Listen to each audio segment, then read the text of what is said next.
Bu dava oturmayı kaldırmıyor. Oturmayı kaldırmıyor. Bu davaya giren ne zaman olursa olsun bir muhakkak hedefine şehit olmayı koymalı. Zannediyoruz ki her şey siyer sayfalarının arasında kaldı. Abdullah İbni Amr İbni Haram var. Bir yiğit, o da gidiyor. Onun arkadaşı Mücessir İbni Abdülmünzir radıyallahu anh Bedir Savaşı'nda şehit oluyor. O da gidiyor, kapıya dayanıyor. Ya Resulullah diyor, arkadaşım gitti, ben kaldım. Sabret diyor. Sabret. Bir gece rüyasında Abdullah'ı görüyor. Abdülmünzir'i görüyor. Diyor ki herhalde bu benim için işaret. Efendimiz'e söyledi, gidiyor. Ya Resulullah diyor, onu gördüm. Öyleyse diyor, sen de hazırlan, şehit olacaksın. Hazırlan diyor. Uhud'a çıkıyor, gidiyor. Arkasında 9 kız çocuğu bırakmış. 9 kız çocuğu. Bir de oğlu Hazreti Cabir bin Abdullah var. Bir de küçük oğlu. Oğlum diyor, eğer şu kızlardan ve borçlar olmasaydı senin de şehit olmanı isterdim. O da gidecek, o da şehit olacak. Cabir diyor ki geldim babamın kanlı cesedinin üzerine. Üzgünüm. Resulullah Aleyhisselatü Vesselam beni öyle gördü. Hayırdır dedi Cabir. Hayırdır. Ben dedim ki ya Resulullah, babam şehit oldu. Arkada 9 tane kız çocuğu bıraktı. Borç bıraktı. O yüzden biraz hüzünlüyüm.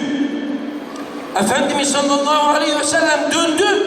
Cabir dedi, ben sana Allah'ın senin babanın nasıl karşıladığını sana anlatayım mı?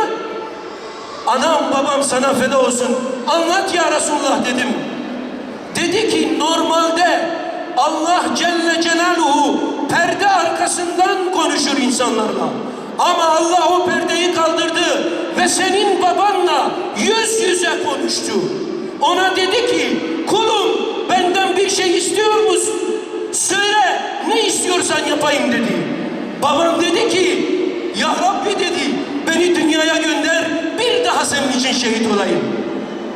Sonra Allah Celle Celaluhu babana cevap verdi. Dedi ki benim vaadimdir, bir daha göndermeyeceğim sizi.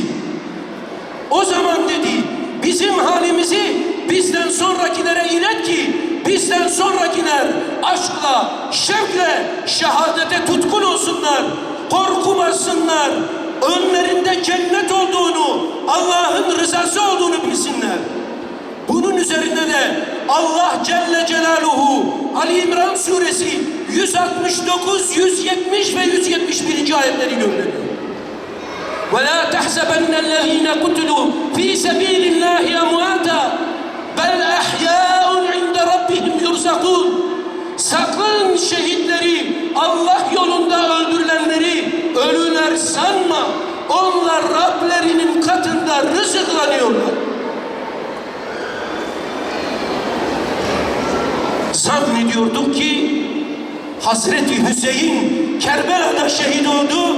Orada bitti, bu defter kapandı zannediyordum. Sonra bir baktık ki kardeş, Hüseyinler çokmuş. Bu davaya aşıklar çokmuş. Libajare nüseybine libervi kerme havine bi tekbir adına huyne şehit bu Hüseyin'in.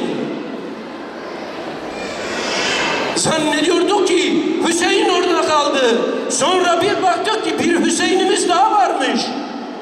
Süsada'da. Hüseyin kim? Hüseyin benim ben. Ben rehberim, önderim Hüseyin'den aldım cesaretimi. Beni mi korkutacaksınız? Sinesini keleşlerin o yağmur gibi gelen kurşunlarla siper eder. Rabbine yürüyen yiğitlerimiz var. Zannettik Hüseyinler orada kaldı. Kısa bir süre sonra ses Beykoz'dan geldi. Hüseyin mi? Bizde Hüseyinler bitmez. Bizde Hüseyinler bitmez.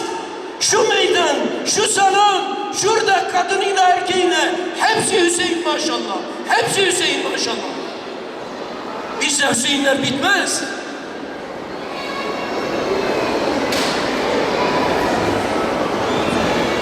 Celle Celaluhu şöyle dönüp tarihimize baktığımız zaman bakıyoruz ki ne zaman bir gevşeme olmuş, ne zaman İslam davasında biraz yavaşlama olmuş, Allah şehitleri gönderiyor. O şehitlerin kanlarıyla bu dava sulanıyor ve yeşeriyor. Tarih boyunca hep böyle oldu, bundan sonra da böyle olacak. Kabe'nin Rabbine yemin olsun kurtuldum. Kabe'nin Rabbine yemin olsun ki kurtuldum.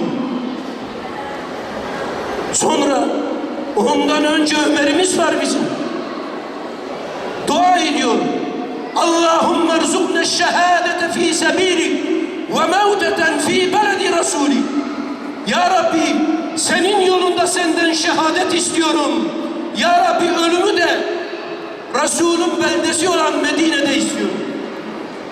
Hazreti Hafsa annemiz bir gün böyle dua ettiğini görünce diyor ki baba yani senin duan İbn Kebşe'nin duası, yani olmayacak duaya amin diyorsun. Medine'de kim seni şehit edecek ki? Medine'de kim seni şehit edecek? Öyle deme kızım. Öyle deme kızım. Bir gün Resulullah Aleyhisselatü Vesselam, Ebu Bekir, ben ve Osman Uhud dağının üzerindeydik. Dağ sallandı böyle. Resulullah Aleyhisselatü Vesselam dedi ki sabit dur Uhud.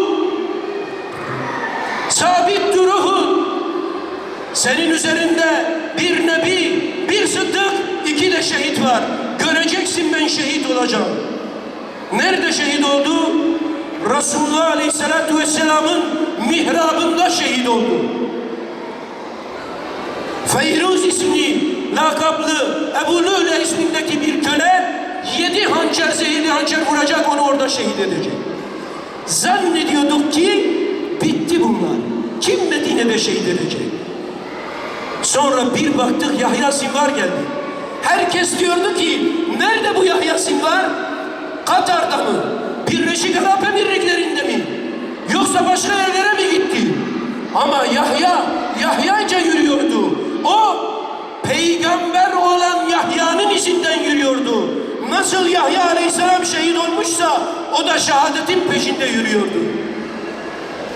Hem de öyle bir şekilde şehit oldu ki onca bombaya rağmen, onca uçağa rağmen, onca tanka rağmen elindeki sopayla karşı koydu. Elindeki sopayla tekbir! Tekbir! Tekbir! Bitiriyorum kardeşler. Bir de bu tabloları görünce bazıları vah vah diyor. Vah vah diyor. Vah bunlar şehit oldu. Vah bunlar öldü. Vah şu çocuklara şöyle oldu.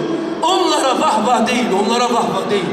Asıl şehit olma ruhunu, cihat ruhunu kaybeden 2 milyarlık ümmete vah vah. Efendimiz sallallahu aleyhi ve sellem kim cihad etmeden veya cihadı içinden geçirmeden ölürse o münafıklığın bir şubesi üzerine ölür buyuruyor. Rabbim Celle Celaluhu cihat ruhunuzu daima diri kılsın. Şöyle programlarda tekrar bir araya gelmeyi nasip etsin.